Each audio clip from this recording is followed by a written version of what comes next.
171차 히브리서 6장. 그러므로 이제 우리는 그리스도교에 대한 초보적인 가르침을 넘어서 성숙한 단계로 나아갑니다. 곧 죽음에 이르는 악한 행실에서 벗어나는 회개의 하나님께 대한 믿음과 세례와 안수와 죽은 자들의 부활 및 영원한 심판 등과 관련하여 새삼스레 다시 교훈의 기초를 닦는 일이 없어야 할 것입니다. 하나님께서 허락하신다면 우리는 분명 그렇게 할 수 있을 것입니다. 한변 깨우침을 얻어서 하늘의 은사를 맛보고 성령을 체험하고 하나님의 말씀이 얼마나 선하신가를 알고 또 장차 올 세상의 능력을 맛보고서도 그런 사람들이 넘어져 신앙을 버리게 되면 다시는 그들을 회개에 이르도록 새롭게 할 길이 없습니다. 왜냐하면 그런 사람이야말로 하나님의 아들을 다시금 십자가에 못 박고 대종 앞에서 크게 욕보인 셈이기 때문입니다. 땅이 그 위에 충분히 내리는 비를 잘 흡수해서 농사짓는 사람에게 유익한 농작물을 공급해주면 그 땅은 하나님께 복을 받습니다. 그러나 가시덤불과 엉겅퀴만 무성하게 내게 되면 그 땅은 쓸모가 없게 되고 또 저주를 받아서 결국에는 불에 태워지고 말 것입니다. 그러나 사랑하는 여러분, 우리가 이런 말을 한다고 해서 그것이 여러분에게 적용되는 것이 아니라고 생각합니다. 사실 여러분에게는 구원에 이르게 하는 더 좋은 것들이 있다는 것을 확신합니다. 하나님께서는 절대로 불공정하신 분이 아니십니다. 그러므로 여러분이 여태 성도를 도와주었고 지금도 계속 돕고 있으니 하나님께서는 여러분의 선한 행실과 또 여러분이 하나님의 이름을 위하여 보여준 귀한 사랑을 잊지 않으실 것입니다. 여러분은 이러한 선한 열심을 마지막까지 변함없이 보여줌으로써 여러분의 소망을 확실히 이루기를 바랍니다. 그러므로 여러분은 게을러서는 안 됩니다. 오직 믿음과 인내로 약속된 유산을 물려받은 신앙의 인물들을 본받는 자들이 되어야 합니다. 일찍이 하나님께서 아브라함에게 약속하실 때 하나님께서는 자기보다 더 큰 이가 없기 때문에 자기 자신을 두고 스스로 맹세하시면서 말씀하시기를 내가 반드시 내게 복을 내리고 너를 크게 번성하게 하겠다 하셨습니다. 그래서 아브라함은 인내를 갖고 오랜 기다림 끝에 마침내 약속된 것을 받아 누렸습니다. 사람들을 맹세를 할 때는 자기보다 더 위대한 존재를 두고서 맹세를 합니다. 그리고 그런 맹세를 통해 자기가 한 말에 매듭을 짓고 또 모든 논쟁을 끝냅니다. 이와 같이 하나님께서도 자신의 약속을 물려받을 사람들에게 자신의 뜻과 계획이 절대로 변치 않는다는 사실을 확실하게 나타내 보이시려고 맹세로서 그 약속을 확증하셨습니다. 하나님께서 이처럼 하신 까닭은 그분께서는 절대로 거짓말을 하실 수 없기 때문에 그 두 가지 사실 곧 하나님께서 바라신 그 약속과 맹세는 결코 변치 않는다는 사실을 보여줌으로써 그 약속과 맹세에 의지하여 앞에 놓인 구원의 소망을 붙잡으려고 세상에서 피하여 나온 우리로 하여금 큰 위로와 격려를 받도록 하기 위해서였습니다. 우리가 가진 이 같은 소망은 안전하고 튼튼한 영혼의 닷과 같아서 우리로 하여금 휘장 안의 지성소에까지 곧장 들어가게 해줍니다. 그런데 예수께서는 우리를 위해 우리보다 앞서 달려가셔서 거기에 먼저 들어가신 분으로 멜기세덱의 계통을 따르는 영원한 대제사장이 되셨습니다. 7장. 이 멜기세덱으로 말하자면 그는 살렘 왕이요 또 지극히 높으신 하나님의 제사장이었습니다. 그는 여러 왕들을 물리치고 돌아오는 아브라함을 만나 그를 축복해 주었습니다. 그러자 아브라함은 자신이 취한 모든 전리품에서 10분의 1을 떼어 멜기세덱에게 바쳤습니다. 이 사람 멜기세덱이라는 이름은 첫째로 의의 왕이란 뜻이고 다음으로는 살렘 왕이란 말을 평화의 왕이라는 뜻입니다. 아주 특이하게도 멜기세덱에게는 아버지도 어머니도 없고 족보도 없습니다. 또한 태어난 날도 없고 죽은 날도 없어서 마치 하나님의 아들과 마찬가지로 항상 제사장으로 있는 자입니다. 그렇다면 여러분은 멜기세덱이 얼마나 위대한 인물인지 한번 생각해 보십시오. 족장 아브라함조차도 모든 전리품 가운데 가장 좋은 것들로 골라 10분의 1을 그에게 바쳤습니다. 율법에 따르면 제사장 직분을 맡은 레위 가문의 사람들은 같은 동족인 아브라함의 후손들 곧 이스라엘 백성들에게서 10분의 1을 거두도록 규정해 놓고 있습니다. 그러나 멜기세덱은 레위 가문의 사람이 아니었는데도 아브라함에게서 10분의 1을 받았고 게다가 하나님의 약속을 받은 아브라함을 축복까지 해주었습니다. 두말할 나위도 없이 축복은 더 큰 윗사람이 보다 작은 아랫사람에게 베풀어 주는 것입니다. 그런데 레위 가문의 제사장들은 장차 죽을 인간들이었지만 10분의 1을 받았고, 멜기세덱은 항상 살아있다고 전해지는 인물인데 10분의 1을 받았습니다. 그러므로 생각해보면 이스라엘 백성들에게서 10분의 1을 받은 레위 가문의 제사장들도 결과적으로 아브라함을 통해 멜기세덱에게 10분의 1을 바친 셈입니다. 그런 까닭은 멜기세덱이 아브라함을 만났을 당시 레위는 아직 태어나지도 않은 채 자기 조상 아브라함의 허리에 있었기 때문입니다. 비록 이스라엘 백성들이 레위 계통의 제사장 직분에 근거해서 율법을 받았지만 그 레위 가문의 제사장 직분을 통해서 온전한 것을 이룰 수 있었더라면 왜 굳이 아론 계통이 아닌 멜기세덱의 계통에 속하는 다른 제사장을 세울 필요가 있었겠습니까? 제사장 직분에 변화가 생기게 되면 율법에도 변화가 생기는 것은 너무나 당연합니다. 지금까지 우리가 말한 그 다른 제사장, 곧 멜기세덱의 계통에 따른 새로운 제사장으로 세움받은 분은 레위 지파가 아니라 다른 지파에 속했는데, 그 지파에 속한 사람으로서는 지금까지 아무도 하나님의 제단에서 제사장의 일을 감당한 사람이 없습니다. 우리의 영원한 대제사장으로 세움받은 주께서는 분명 유다 지파 출신입니다. 그런데 모세가 자신의 율법에서 제사장 직분과 관련해서 말할 때 이 지파에 관해서는 아무것도 언급한 적이 없습니다. 그리하여 옛적 멜기세덱과 같은 모양으로 오늘날 또 다른 새로운 제사장이 생겨난 것을 보면 우리가 지금까지 말해 온 사실이 더욱더 명백해집니다. 그렇습니다. 그분이 제사장이 된 것은 혈통에 따른 규례, 곧 율법의 규정에 따른 것이 아니라 영원토록 썩지 않는 생명의 능력에 따른 것이었습니다. 그렇기에 그분을 두고 성경은 기록하기를 너는 멜기세덱의 계통을 따르는 영원한 제사장이다라고 했습니다. 그러므로 전에 있던 계명 곧 율법은 힘이 없고 효력이 없어졌기에 그만 폐지되었습니다. 사실 율법은 어떤 것도 완전하게 만들지 못했습니다. 그래서 하나님께서는 더 나은 소망을 우리에게 주셨고 우리는 그 소망을 품고 하나님께 가까이 나아갈 수 있게 되었습니다. 더욱이 예수께서는 하나님의 맹세 없이 제사장이 된 것이 아닙니다. 레위 계통의 사람들은 하나님의 맹세 없이 제사장이 되었지만, 그러나 예수께 대해서는 하나님께서 이렇게 맹세하시면서 제사장으로 세우셨습니다. 곧 주께서 맹세하시기를 너는 영원한 제사장이다 하셨으니 그분의 마음은 절대로 변치 않으실 것입니다. 이리하여 예수께서는 더 나은 언약의 보증인이 되셨습니다. 레위 계통의 제사장들은 죽음 때문에 그 직무를 계속 수행할 수가 없어서 많은 수요가 있어야 했습니다. 그러나 예수께서는 영원히 계시는 분이시므로 제사장 직분을 영원토록 맡아보십니다.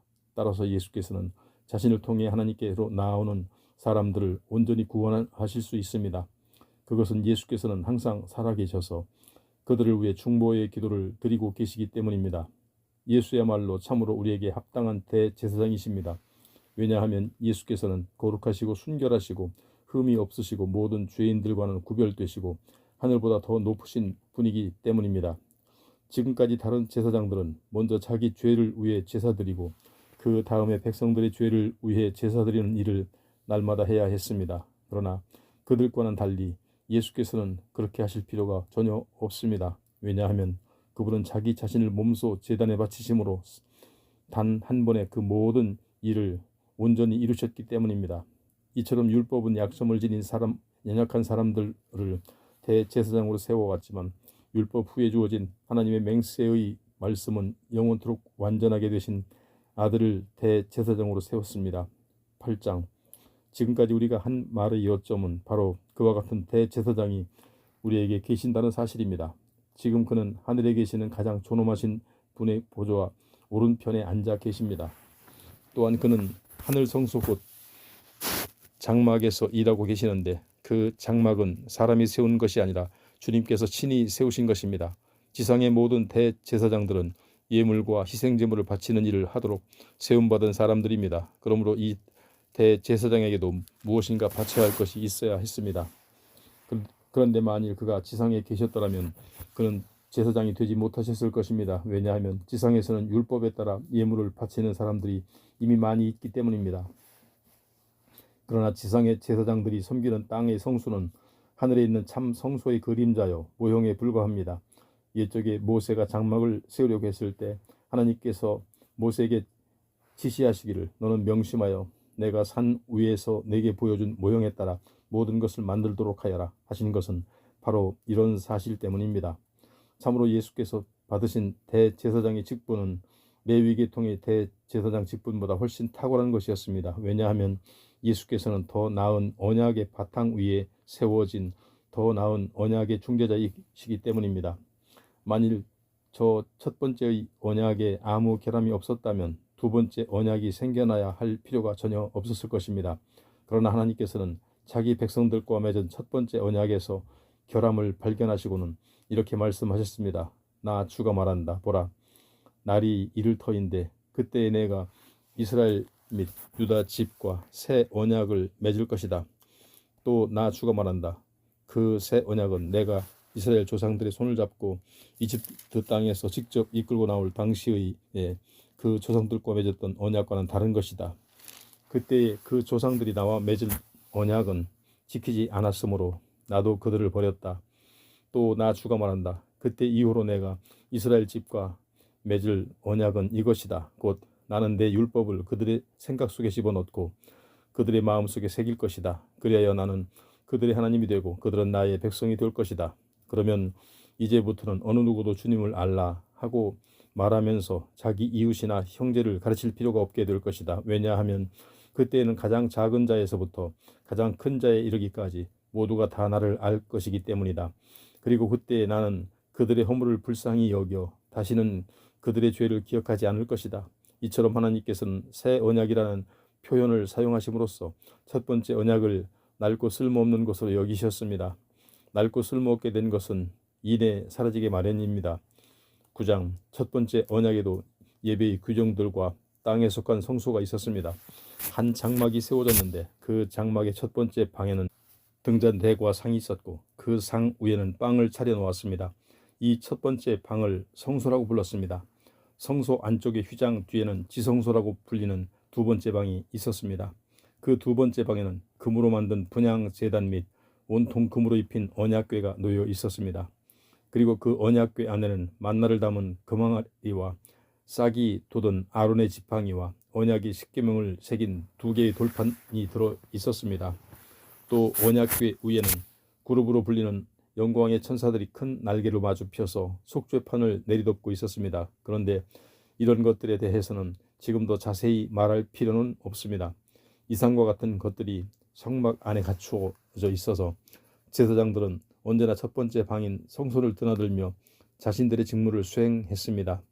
그러나 성소 안쪽에 있는 두 번째 방인 지성소에는 오직 대제사장만 1년에 단 한 번 들어갈 수 있었는데 그때 대제사장은 자기 자신의 죄를 용서받기 위해 그리고 백성들이 모르고 지은 모든 죄를 용서받기 위해 반드시 희생 제물의 피를 가지고 들어가야 했습니다. 이런 사실을 통해 성령께서 우리에게 가르쳐 주시려는 것은 첫 번째 장막이 서 있는 동안에는 지성소에 들어갈 수 있는 길이 아직 열려 있지 않았다는 것입니다. 이 장막은 현 세대를 위한 비유로 오늘날 우리에게 교훈을 줍니다. 즉, 옛 제도 아래에서는 장막의 제사 규례에 따라 아무리 예물과 희생제물을 바칠지라도 예배하는 사람의 양심까지 정결하게 해줄 수는 없다는 것입니다. 따라서 그런 규례들을 먹고 마시는 음식 및 여러 가지 씻는 예식과 관련된 의식상의 문제들로서 장차 새로운 개혁의 질서가 들어서게 될 때까지 육체에 부과된 규례들에 지나지 않습니다. 그러나 이제 그리스도께서는 새 언약의 각양 좋은 것들을 주관하시는 대제사장으로 오셔서 사람의 손으로 지은 장막이 아닌, 다시 말하자면 이 세상의 피조물들에 속하지 않는 더 위대하고 완전한 장막으로 들어가셨습니다.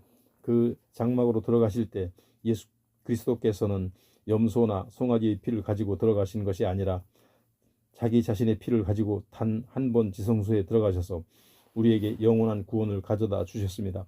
만일 옛 제사와 규례에 따라 염소 및 황소의 피와 암송아지를 태운 죄를 부정한 사람에게도 뿌려도 그 육체가 깨끗해져서 거룩하게 될 수 있었다면 하물며 영원하신 성령의 능력을 힘입어 자기 자신을 몸소 흠없는 제물로 삼아 하나님께 온전히 바치신 그리스도의 피야말로 더욱더 우리의 양심을 깨끗하게 해서 우리로 하여금 우리를 죽음으로 이끄는 모든 악한 행실에서부터 벗어나게 해서 오직 살아계시는 하나님을 섬길 수 있도록 해주지 않겠습니까?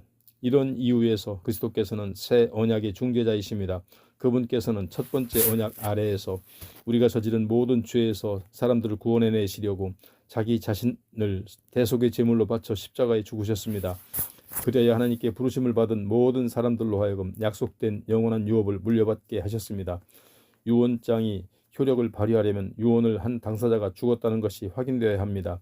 유언은 유언한 사람이 죽은 후에야 비로소 효력이 발생하기 때문입니다. 당사자가 살아있는 동안에는 유언이 아무런 효력도 없습니다. 이런 이유에서 첫 번째 언약도 죽음의 피 없이 맺어진 것이 아닙니다.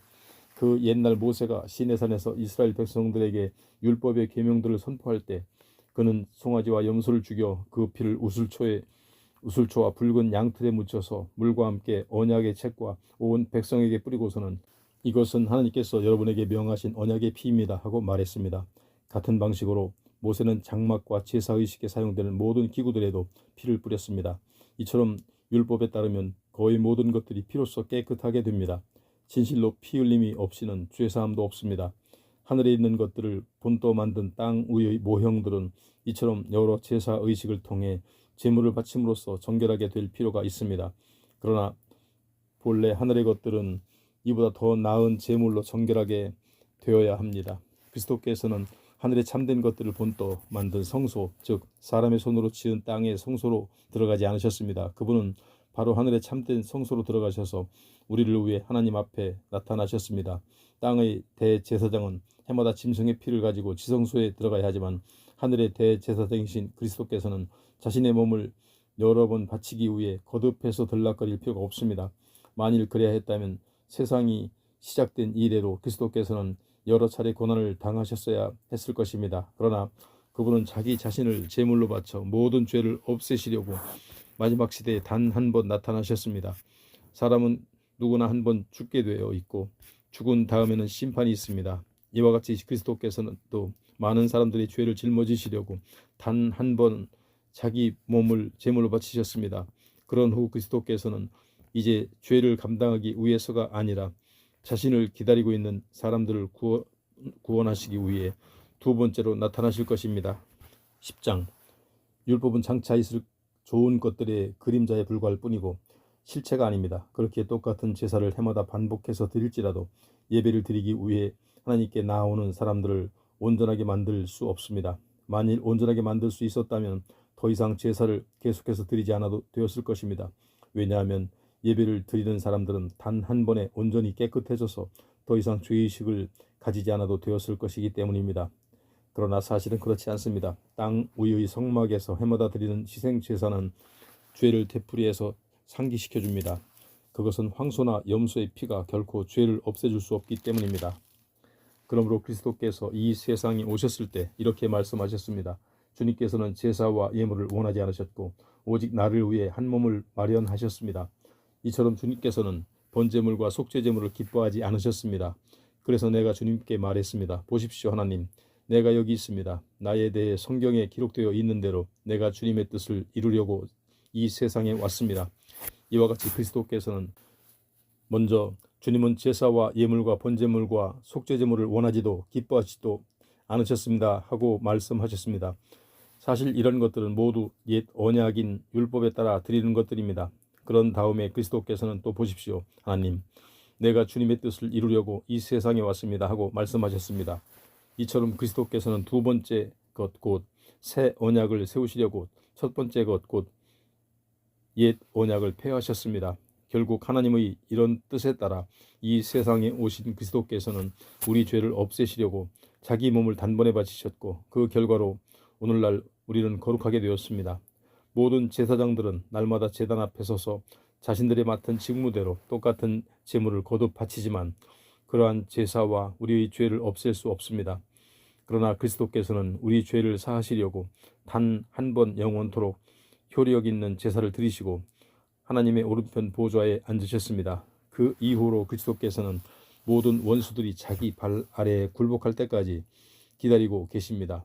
그리스도께서는 자신이 드린 단 한 번의 희생제사로 거룩하게 된 사람들을 영원토록 온전하게 만들어 주셨습니다. 이 사실에 대해서는 성령께서도 우리에게 명백히 증언하십니다. 곧 성령께서 말씀하시기를 그날 이후에 내가 그들과 맺을 언약은 이것이다. 곧 내가 나의 율법을 그들의 마음에 기록하고 그들의 생각 속에 새겨주겠다 하셨고, 그리고 나서 또 덧붙여 말씀하시기를 이제부터는 내가 그들의 죄와 허물을 다시는 기억하지 않겠다 하셨습니다. 이처럼 용서가 다 이루어졌으니 이제는 더 이상 죄 용서를 위해 희생제물을 드릴 필요가 없게 될 것입니다. 그러므로 형제들이여, 이제 우리는 예수 그리스도께서 흘리신 그 피로 인해 담대한 마음으로 하나님께서 계신 지성소에 들어갈 수 있게 되었습니다. 그 길은 예수께서 우리를 위해 지성소 휘장을 뚫고 열어놓으신 것으로 진정 새롭고도 살아있는 길입니다. 그런데 그 휘장은 바로 그분의 육체입니다. 우리에게는 하나님의 집을 다스리시는 위대한 대제사장이 계시고, 또한 우리 마음은 그리스도의 피 뿌림으로 인해 악한 양심에서 벗어나 깨끗해졌으며 우리 몸도 맑은 물로 인해 정결해졌으므로 이제는 확고한 믿음과 진실한 마음으로 하나님께 담대히 나아갑시다. 또 우리에게 약속하신 분은 영원토록 신실하심으로 조금도 흔들리지 말고 우리가 고백하는 소망의 믿음을 더욱 굳게 붙잡도록 합시다. 그리고 우리는 서로를 사랑하고 선한 일을 하도록 피차 돌아보고 격려합시다. 어떤 사람들이 잘못된 습관처럼 우리는 함께 모이는 일을 절대로 소홀히 하지 말고 도리어 서로를 격려하고 권면하는 가운데 주의 재림의 날이 가까워오는 것을 볼수록 더욱 힘써 모이도록 합시다. 만일 우리가 이 같은 진리에 대한 지식을 얻은 후에도 일부러 계속해서 죄를 짓는다면 더 이상 그 죄를 용서받을 수 있는 제사가 없습니다. 그런 사람들에게는 대적한 자들은 모조리 불에 태워 버리시는 하나님의 무서운 진노와 심판만이 기다리고 있을 따름입니다. 한번 생각해 보십시오.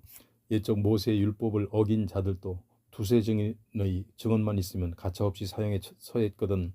하물며 하나님의 아들을 짓밟고 자기를 거룩하게 해준 언약의 피를 부정한 것으로 여기며 은혜의 성령을 모독한 자들에게야 얼마나 더 크고 무서운 형벌이 임하겠습니까? 우리는 원수 갚는 것은 내가 할 일이니 내가 다 갚아주겠다 라고 말씀하시고, 또 주께서는 자기 백성을 심판하실 것이다 라고 말씀하신 분을 알고 있습니다.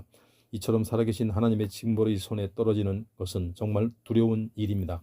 형제들이여, 여러분은 진리의 빛을 받아들인 이후에 고난 가운데서도 잘 견디면서 싸워 이겨내던 초창기 시절을 되새기십시오. 여러분은 때때로 비방을 받고 공공연히 박해를 당하기도 했고, 또 그런 고난을 겪는 사람들의 동료가 되기도 했습니다. 또한 여러분은 감옥에 갇힌 자들과 함께 아파하고 여러분의 재산을 빼앗기면서도 기쁨으로 견뎌내기도 했습니다. 여러분이 그렇게 할 수 있었던 것은 여러분에게는 장차 더 좋고 더 영구적인 재산이 기다리고 있다는 것을 알았기 때문입니다. 그러므로 여러분은 끝까지 그런 확신을 잃어버리지 마십시오. 그리하면 반드시 장차 큰 보상이 뒤따를 것입니다. 여러분이 하나님의 뜻을 행하면 하나님께서 약속하신 것을 받을 것입니다. 그러자면 여러분에게는 반드시 인내가 필요합니다. 그러나 오래 걸리지는 않을 것입니다. 성경에 기록되기를 머지않아 주께서 오실 터인데 그분은 지체하지 않으실 것이다. 그때 나의 의인은 오직 믿음으로 말미암아 살 것이다. 누구든지 믿음에서 물러선다면 내 마음이 그를 기뻐하지 않을 것이다 하였습니다. 그러나 우리는 믿음에서 물러나 멸망당할 사람들이 아닙니다. 우리는 믿음을 지켜 영생을 얻을 사람들입니다. 11장. 믿음은 우리가 바라는 것들에 대한 실체요, 보이지 않는 것들에 대한 증거입니다. 우리 조상들은 참으로 이 같은 믿음을 지녔기에 하나님께 인정을 받았습니다. 믿음으로 우리는 이 세상의 모든 것들이 하나님의 말씀으로 창조되었다는 것을 알고, 그래서 우리 눈에 보이는 세상은 본래 존재했던 어떤 것들로 만들어진 것이 아니라 오직 하나님의 말씀으로 말미암아 생겨난 것임을 깨닫습니다. 믿음으로 아벨은 형 가인보다 더 나은 제물을 하나님께 바쳤습니다. 하나님께서는 아벨이 바친 믿음의 제물을 기꺼이 받으시면서 그를 의롭다고 인정해 주셨습니다. 이처럼 아벨은 믿음으로 제물을 바침으로써 그 제물이 하나님께 인정을 받았던 것입니다. 오늘날 아벨은 죽었지만 그는 자기 믿음을 통해 여전히 우리에게 증언하고 있습니다. 믿음으로 에녹은 죽음을 경험하지 않고 그 몸이 들려 하늘나라로 옮겨졌습니다. 하나님께서 그를 산채로 데려가셨기 때문에 그의 모습이 세상에서는 더 이상 보이지 않게 되었습니다. 하늘나라로 옮겨가기 전부터 에녹은 그 믿음으로 하나님을 기쁘시게 하는 자라는 인정을 받았습니다. 그렇습니다. 믿음이 없이는 아무도 하나님을 기쁘시게 해드릴 수 없습니다. 그러므로 하나님께로 나아가려 하는 사람은 누구든지 하나님께서 살아계신다는 것과 또 그분은 자신을 진정으로 열심히 따르는 사람들에게 반드시 상을 주시는 분이시라는 것을 믿어야 합니다.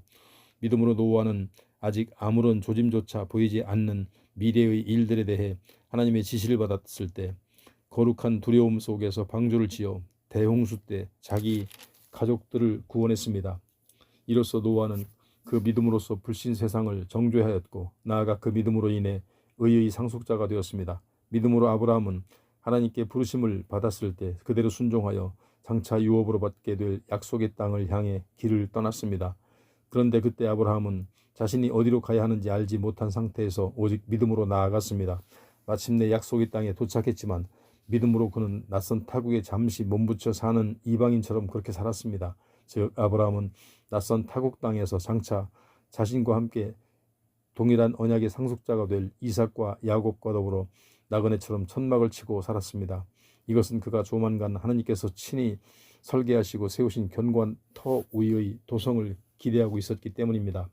또 믿음으로 아브라함은 자기가 너무 늙었고 자기 안에 살아도 이미 아기를 낳을 수 없는 단산의 몸이었지만 마침내 생식의 능력을 얻어 아버지가 될 수 있었습니다. 그것은 그가 자신에게 약속하신 분을 신실한 분으로 끝까지 믿었기 때문입니다. 그리하여 마치 죽은 사람이나 다름없이 한 사람에게서 하늘의 별들과 같이 많고 바닷가의 모래알들 같이 셀 수 없는 수많은 후손들이 생겨났습니다.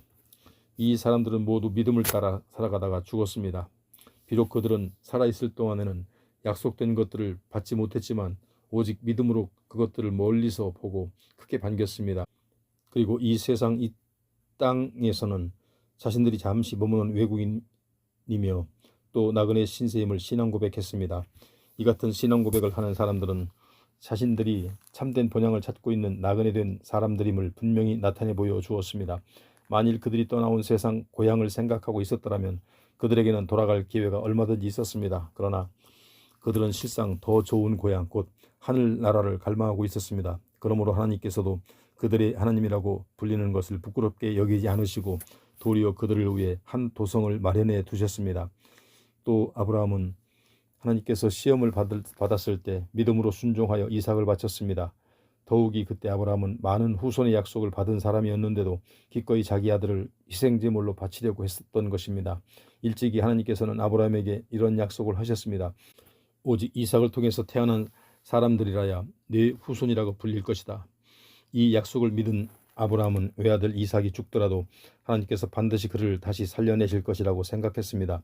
비유적으로 말하자면 아브라함은 자기 믿음을 통해 외아들 이삭을 죽음으로써 다시 돌려받은 셈입니다.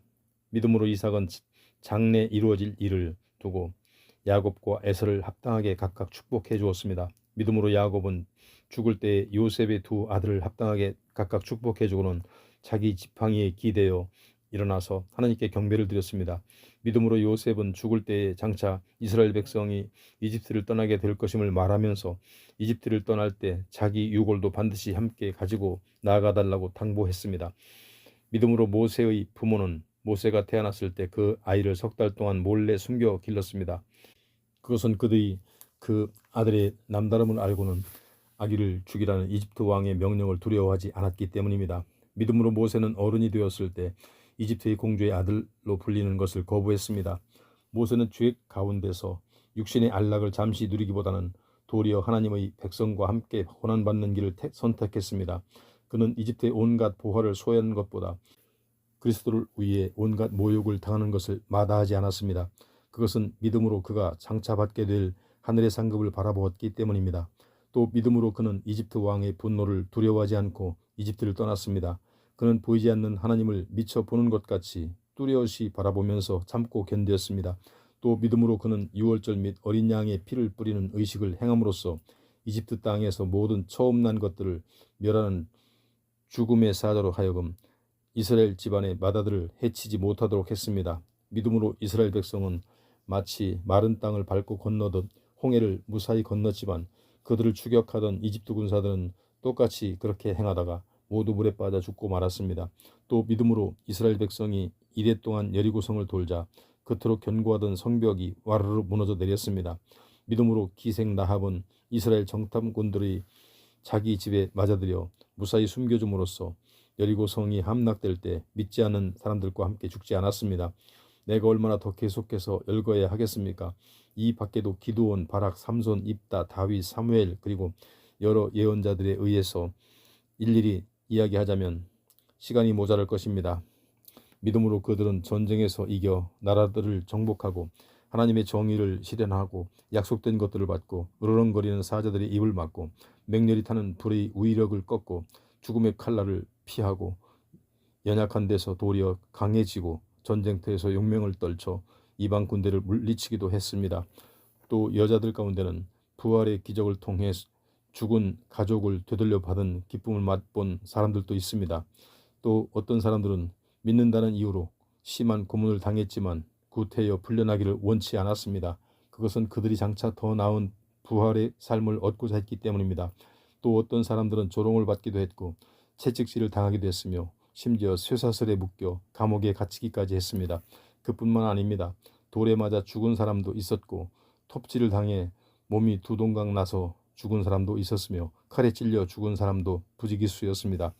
양이나 염소 가죽의 야생 토롯을 입고 이리저리 떠돌며 생활하는 가운데 극심한 가난을 겪고 고난을 받으며 학대를 당한 사람도 있었습니다.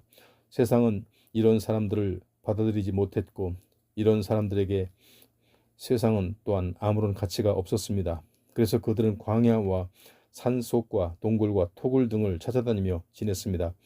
이 사람들은 모두 자신들의 믿음으로 인해 하나님께 인정을 받았지만 그들 중 누구도 약속된 것을 이 세상에서 받지는 못했습니다. 그 까닭은 하나님께서는 오늘날 우리 성도들을 위해 더 좋은 것을 마련해 두셨으므로 그들도 우리와 함께 최종적으로 온전함에 이를 수 있도록 미리 작정하셨기 때문입니다. 12장 그러므로 형제들이여 이렇게 구름대처럼 수많은 증인들이 우리를 둘러싸고 있으므로 오늘날 우리도 온갖 무거운 짐들과 쉽사리 얽혀들게 하는 모든 죄악을 다 떨쳐버리고 믿음으로 우리 앞에 놓인 목표를 향해 끝까지 참고 견디며 달려갑시다. 우리는 오직 믿음의 창시자시요 완성자이신 예수만을 바라봅니다. 그분은 자기 앞에 놓여있는 영광스러운 기쁨을 위해 모든 부끄러움을 개의치 않으시고 십자가의 고통을 견뎌내셔서 마침내 하나님의 보좌 오른편에 앉으셨습니다. 그러므로 여러분은 죄인들의 숱한 배척과 모진 학대를 견뎌내신 예수 그리스도를 항상 생각하면서 믿음의 경주를 달릴 때 낙심하여 지치는 일이 없도록 하십시오. 여러분은 지금 죄의 유혹과 맞서 싸우고 있지만 아직 피를 흘릴 정도로 심한 싸움을 치른 적은 없습니다. 또한 여러분은 하나님께서 여러분을 자녀로 대하시면서 하신 격려의 말씀을 잊어버렸습니다. 말씀하시기를 내 아들아 주의 징계를 가볍게 여기지 말고 주께서 너를 책망하시더라도 결코 낙심하지 말라. 주께서는 자기가 사랑하시는 사람들마다 정결케 하시고 자기 자녀로 받아들이신 사람들마다 채찍질하시기 때문이다 라고 하지 않았습니까? 그러므로 힘든 일이 있어도 그 고난을 우리를 연단시키는 주의 징계로 받아들이고 참으며 견뎌냅시다. 하나님께서는 여러분을 자녀들로 대하고 계십니다. 부모라면 응당 징계를 통해 자녀들 연단시키는 방법입니다. 이와 같이 자녀라면 누구나 징계를 받습니다. 그런데도 만일 여러분이 주께 그런 징계를 받지 않는다면 여러분은 그분의 진짜 자녀가 아니라 단지 사생아일 뿐입니다. 우리는 육신의 부모가 우리를 징계하여도 그분들을 존중하고 공경합니다. 그렇다면 하물며 우리 영혼의 아버지께서는 더욱더 복종하며 살아가야 하지 않겠습니까? 또 육신의 아버지는 자신이 좋다고 생각하는 방식에 따라 잠시 동안 우리를 연단시키지만 하나님께서는 우리의 유익을 위해 우리를 연단시켜 마침내 그분의 거룩함에 동참하게 하십니다. 무릇 징계를 통해 연단을 받을 당시에는 누구든지 즐겁지 아니하고 괴롭다고 생각합니다. 그러나 그런 과정을 통해 연단을 받은 사람들은 삶 속에서 의와 평강의 열매를 맺게 됩니다. 그러므로 여러분은 지쳐 늘어진 손과 연약하여 떨리는 무릎을 강하게 일으켜 세우고 여러분의 두 발로 똑바른 길을 힘차게 걸으십시오. 그러면 비록 절름거리는 다리를 가진 사람일지라도 넘어지지 않고 오히려 낫게 될 것입니다. 모든 사람들과 더불어 평화롭게 살도록 힘쓰고 거룩한 생활을 열심히 추구해 나가십시오. 누구든지 거룩해지지 않고서는 아무도 주님을 뵐 수 없기 때문입니다. 아무도 하나님의 은혜에서 떨어져 나가는 일이 없도록 삶과 자신을 늘 살피고 또한 여러분 사이에 독초가 생겨나서 문제를 만드는 일이 없도록 잘 단속해서 그로 인해 많은 사람들이 피해를 입는 일이 없도록 주의하십시오. 또한 성적인 문란함에 빠지지 말고 그 옛날 야곱의 형 에서처럼 세속적인 불신앙의 사람이 되지 않도록 조심하십시오. 에서는 팥죽 한 그릇에 장자 권리를 야곱에게 팔아넘긴 사람입니다. 여러분도 잘 알다시피 그 뒤에 에서는 아버지에게 장자의 복을 받으려고 계속 매달렸지만 거절당했습니다. 후회의 눈물을 줄줄 흘리면서 축복을 간구했지만 이미 때가 늦었기에 회개의 기회를 얻지 못했습니다.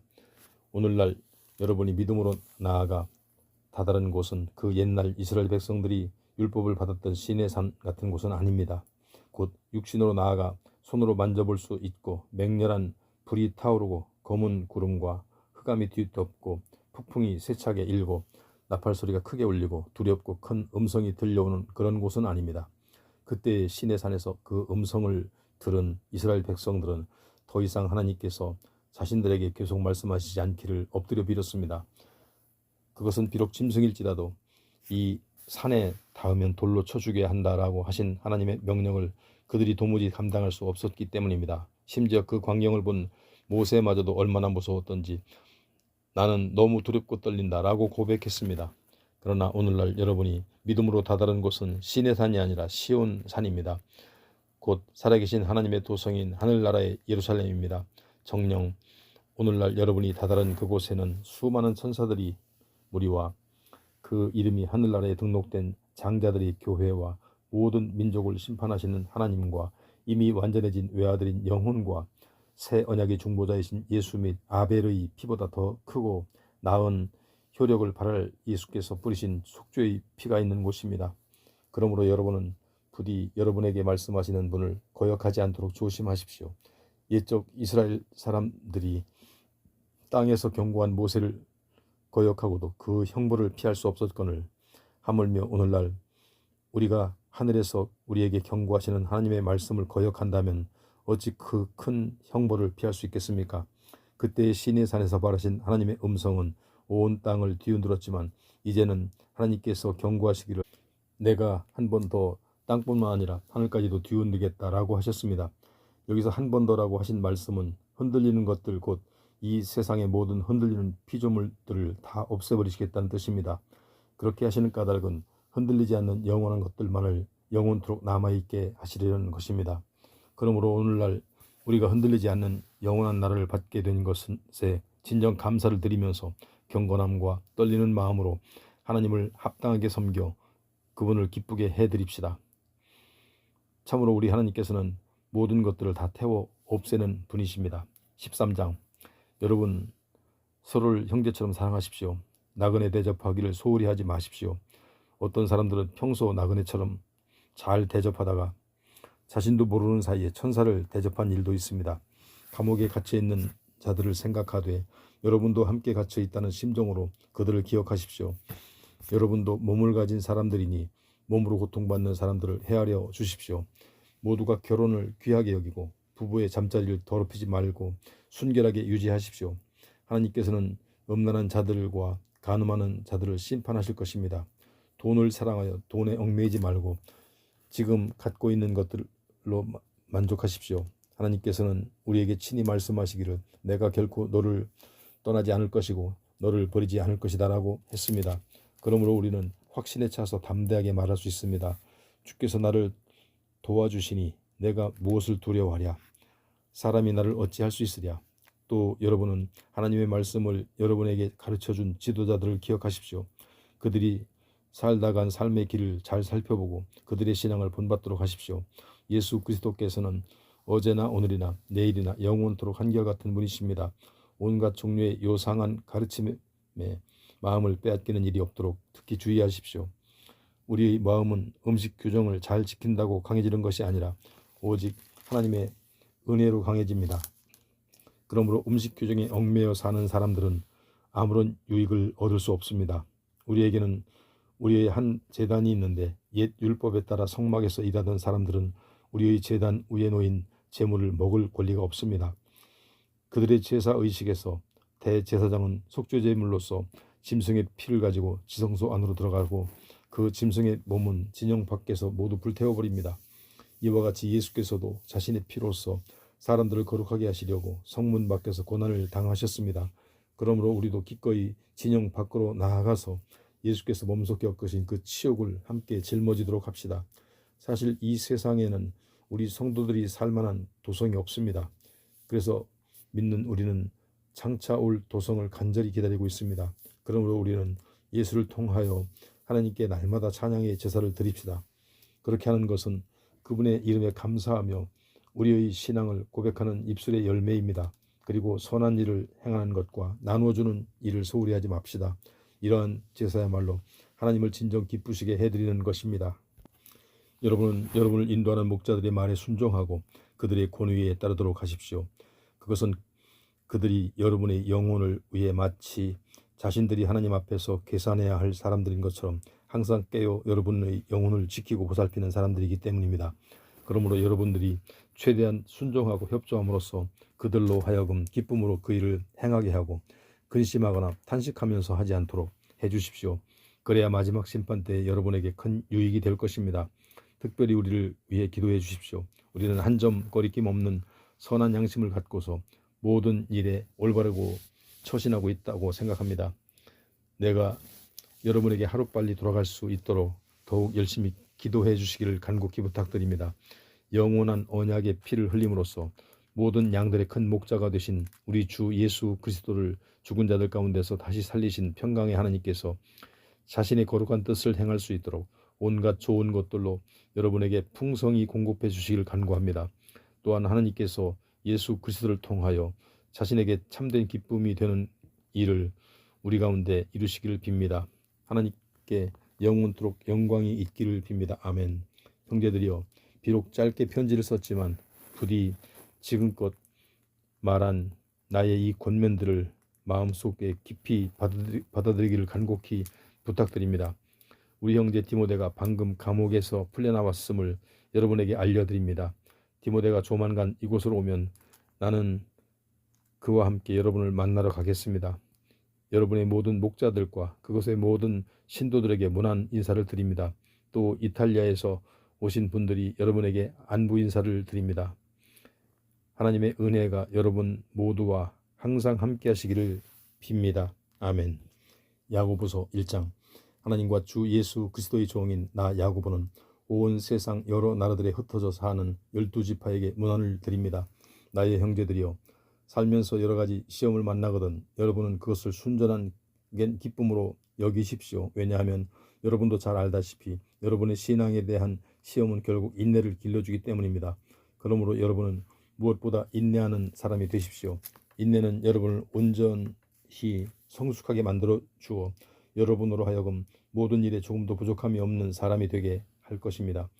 혹 여러분 가운데 누구든지 지혜가 부족하거든 하나님께 지혜를 달라고 간구하십시오. 그러면 조금도 나무라는 일 없이 너그럽게 후히 주시는 하나님께서 간구하는 모든 이들에게 지혜를 풍성하게 부어주실 것입니다. 그러나 하나님께 구할 때는 조금도 의심하지 말고 반드시 응답해 주신다는 확신을 갖고 구해야 합니다. 의심하는 사람은 마치 바다 물결과 같아서 바람이 불면 이리저리 흔들릴 것이기 때문입니다. 그런 사람들은 주께로부터 그 무엇을 받을 것을 기대해서는 안 됩니다. 그들은 두 마음을 품은 자들로 그들이 하는 일마다 갈피를 못 잡고 흔들릴 것입니다. 어려운 형편에 처한 형제들은 성도가 된 자신의 높은 위상에 자부심을 가져야 합니다. 부유한 형제는 자기 재물을 뽐내지 말고 도리어 나아져 겸손하게 되는 것을 자랑하십시오.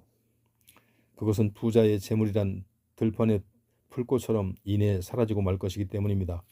해가 떠서 뜨거운 햇볕이 내리쬐면 풀은 금방 마르고 꽃은 쉬이 져서 그 아름다운 모습은 금세 사라져 버립니다. 마찬가지로 부자들도 재물을 추구하느라 이리저리 뛰어다니는 동안 자기도 모르는 사이에 금방 시들어 버립니다. 시험을 당해도 인내로서 끝까지 견뎌낸 사람은 복이 있습니다. 그는 하나님께 인정을 받은 사람으로서 하나님께서 자신을 사랑하는 사람들에게 약속하신 생명의 면류관을 장차받을 것이기 때문입니다. 누구든지 시험을 당하거든 하나님께서 나를 시험하신다 하고 말해서는 안 됩니다. 하나님께서는 모든 악과는 상관없는 분으로서 어떤 악에 의해서도 시험받지 않으시고 또 어느 누구도 시험하시지 않기 때문입니다. 사실 사람이 시험을 당하는 것은 저마다 자신의 악한 욕심에 이끌려서 그 유혹에 스스로 빠져들기 때문입니다. 그러므로 욕심이 잉태하여 죄를 낳고 죄가 자라나서 결국 죽음을 낳게 됩니다. 사랑하는 나의 형제들이여, 세상의 유혹에 속지 마십시오. 온갖 좋은 선물들과 모든 온전한 은사는 저 위로부터 곧 빛들을 창조하신 하나님 아버지께로부터 내려옵니다. 하나님께서는 움직이는 그림자처럼 변하신 분이 절대로 아닙니다. 하나님께서는 자신의 기쁘신 뜻에 따라 진리의 말씀으로 우리를 낳아주셔서 우리로 하여금 모든 피조물들 가운데 첫 열매가 되게 하셨습니다. 사랑하는 나의 형제들이여, 이것을 마음에 새겨 두십시오. 즉 사람마다 듣기는 빨리 하고 말하기는 더디하며 노하기도 천천히 하십시오. 사람이 성내는 것은 절대로 하나님의 의를 이루지 못하기 때문입니다. 그러므로 모든 더러운 것들과 넘치는 악들을 다 던져버리고 여러분 안에 심겨져 있는 말씀을 겸허하게 따르도록 하십시오. 그 말씀에는 여러분이 영혼을 능히 구원할 수 있는 능력이 있습니다. 여러분은 말씀을 들을 뿐만 아니라 들은 대로 실천하는 사람들이 되십시오. 실천하지 않고 그저 듣기만 하여 자신을 속이는 사람이 되지 마십시오. 만일 여러분이 말씀을 듣기만 하고 실천하지 않는다면 그 사람은 저울로 자기 얼굴을 자세히 들여다보기는 하지만 거울 앞을 떠나고 나면 자신이 어떻게 생겼는지를 즉시 잊어버리는 사람과 같습니다. 그러나 사람을 자유하게 하는 온전한 주의 법을 자세히 살피고 그것을 지키는 사람은 듣기만 하고 잊어버리는 사람이 아니라 들은 대로 실천하는 사람입니다. 이런 사람은 자기 자신의 행한 일로 말미암아 복을 받습니다. 만일 누구든지 자신을 경건한 성도라고 내세우면서도 혀를 다스리지 않고 함부로 말을 내뱉으면 그 사람은 스스로를 속이는 자로서 그런 신앙생활은 아무런 가치가 없습니다. 하나님 아버지께서 보시기에 순수하고 흠이 없는 경건한 신앙은 의지할 데 없는 고아와 과부를 잘 보살펴주는 것이고 또한 삶과 자신을 지켜 타락한 세상 풍조에 물들이지 않게 하는 것입니다.